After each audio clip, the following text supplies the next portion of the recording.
সমৃদ্ধ বাংলাদেশ বিনির্মাণে কৌশলগত নেতৃত্বের প্রয়োজনীয়তা ও সমসাময়িক চ্যালেঞ্জ দক্ষতার সাথে মোকাবিলা করার উপরে গুরুত্বারোপ করলেন সেনাপ্রধান জেনারেল ওয়াকারুজ্জামান।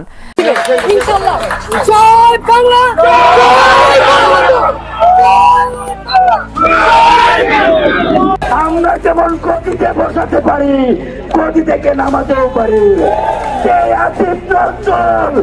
শহীদের রক্তের সাথে গাদ্দারি করছে, আমরা চাই না।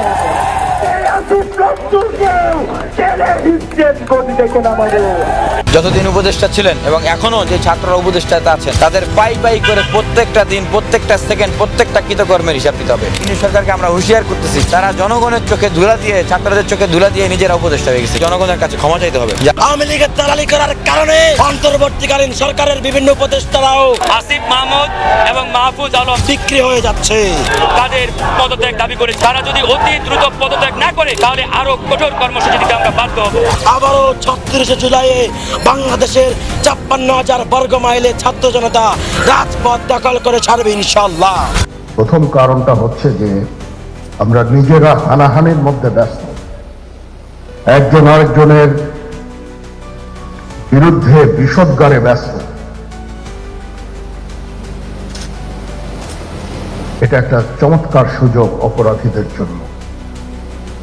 যেহেতু আমরা একটা অরাজক পরিস্থিতির মধ্যে বিরাজ করছি, তারা খুব ভালোভাবেই জানে যে এই সময় যদি এই সমস্ত অপরাধ করা যায় তাহলে এখান থেকে পরিত্রাণ পাওয়া সম্ভব। যে দেশের ছাত্র জনতার নেতৃত্বে অন্তর্বর্তীকালীন সরকারের প্রধান উপদেষ্টার দায়িত্ব নেন ডক্টর মোহাম্মদ ইউনূস, সেই দেশে আওয়ামী লীগের সাবেক রাষ্ট্রপতি আব্দুল হামিদ কিভাবে দেশ ছেড়ে পালিয়ে যান, এটি একটি বড় প্রশ্ন। তাহলে কি বর্তমান সরকারের প্রধান উপদেষ্টারা সহ সব উপদেষ্টারা দেশের মানুষের সাথে ফাজলামি করছে? দর্শক, ভিডিওটি শেষ পর্যন্ত দেখুন, থাকছে বিস্তারিত। এদিকে আওয়ামী লীগকে নিষিদ্ধের দাবি নিয়ে ছাত্র জনতা যমুনার মতো জায়গায় কর্মসূচি দিয়েছে, আর এদিকে একের পর এক আওয়ামী লীগের নেতাকর্মীরা চোখের সামনেই পালিয়ে যাচ্ছে। যার জলজান্ত উদাহরণ হল আওয়ামী লীগের সাবেক রাষ্ট্রপতি আব্দুল হামিদ। রাষ্ট্রপতি কিভাবে পালায় যায়, আপনারা হচ্ছে এয়ারপোর্ট দিয়ে কিভাবে পালায় যায়? আমরা প্রধান উপদেষ্টা চিনি, আমরা তাদেরকে বলতে চাই, আপনারা যদি দেশ চালাতে ব্যর্থ হন তাহলে অবশ্যই আপনারা নির্বাচন দিয়ে দেন।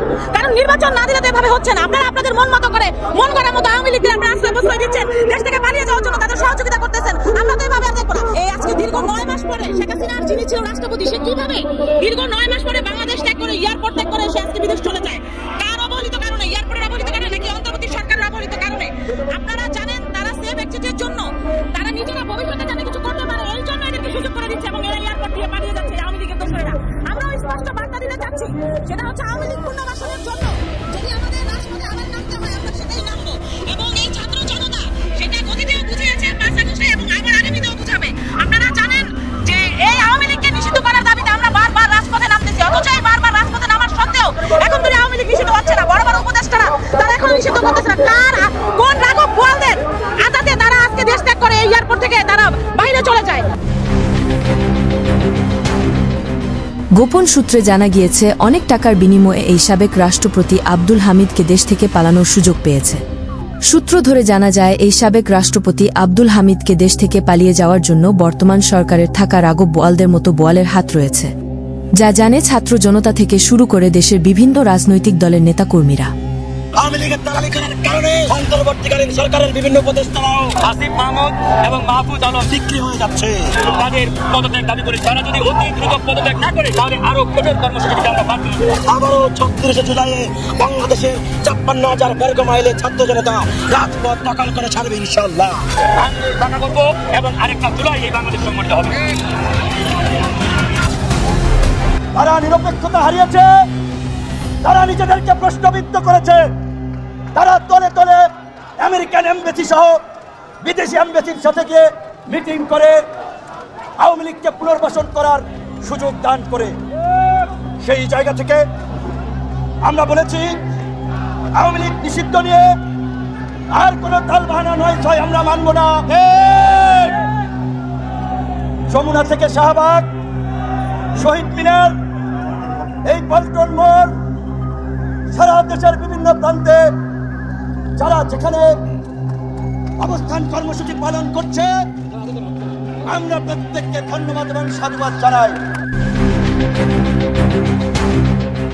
এত কিছু জানার পরেও কেন এই অন্তর্বর্তীকালীন সরকারের প্রধান ডক্টর মোহাম্মদ ইউনুস কেন কিছুই করছে না? তাহলে কি দেশের সাধারণ জনগণ এখন ভেবে নিবে এই সরকার ব্যর্থ, এই সরকার বড় অঙ্কের টাকার কাছে বিক্রি হয়েছে?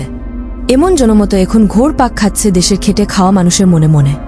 তাই এবার ছাত্র জনতা এবার রাগ হয়ে বর্তমান আইন উপদেষ্টা আসিফ নজরুলকে প্রকাশ্যে কঠিন হুঁশিয়ারি দিয়েছেন।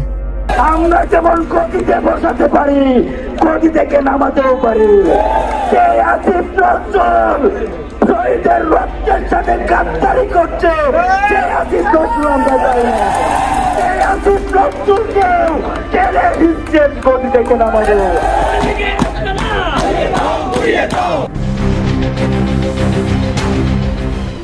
এছাড়াও দেশের অনেক রাজনৈতিক দলের নেতাকর্মীরা মনে করেন দেশের মানুষের সাথে ফাজলামি করছে ছাত্র জনতা থেকে উঠে আসা উপদেষ্টারা।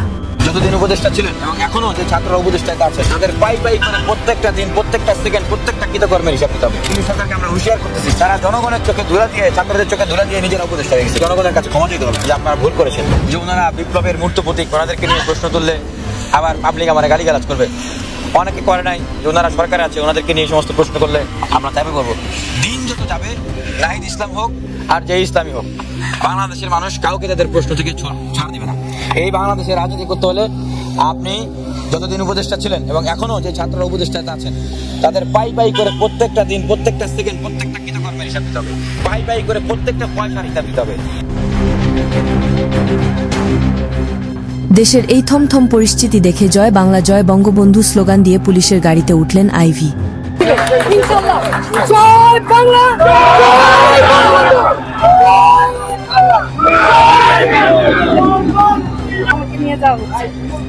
যেহেতু আমার এখানে প্রশাসন এসেছে এবং ওনারা বলেছে যে আমার বিরুদ্ধে ওয়ারেন্ট ইস্যু করা হয়েছে, যদিও তারা আমাকে ওয়ারেন্ট ইস্যুটা দেখাতে পারে নাই, কিন্তু আমি আইনের প্রতি শ্রদ্ধাশীল হয়ে আমি তাদের সাথে যাচ্ছি। পরিশেষে বলতেই হয় সেনাপ্রধান যে হুঁশিয়ারি দিয়েছিলেন কিছুদিন আগে তার বাস্তব রূপ নিতে পারে ছাত্র জনতার এই কামড়া কামড়ি দেখে। আওয়ামী লীগের কর্মীরা মনে করেন এই দেশে আবার আসবে শেখ হাসিনা এবং আওয়ামী লীগকে নিষিদ্ধ করতে পারবে না এই সরকার, কারণ টাকার কাছে সবাই বিক্রি হয়ে যায়। আমরা আওয়ামী লীগকে বাদ দিয়ে তারপরে যারা রাজনীতি করবে তাদেরকে নিয়ে নতুন বাংলাদেশ গঠন করব। আওয়ামী লীগের সাথে ইটিস পিটিস করে একই বিছনায় ঘুমিয়ে কম্বলের ভিতরে থেকে আর যাই হোক রাজনীতি কোনোদিন হতে পারে না, পারে না। বাংলাদেশের মানুষ রক্ত দিয়েছে আওয়ামী লীগকে পুনর্বাসন করার জন্য নয়। বাংলাদেশের মানুষ ডক্টর ইউনূসকে বসিয়েছে আওয়ামী লীগকে ক্ষমতায় আনার জন্য নয়।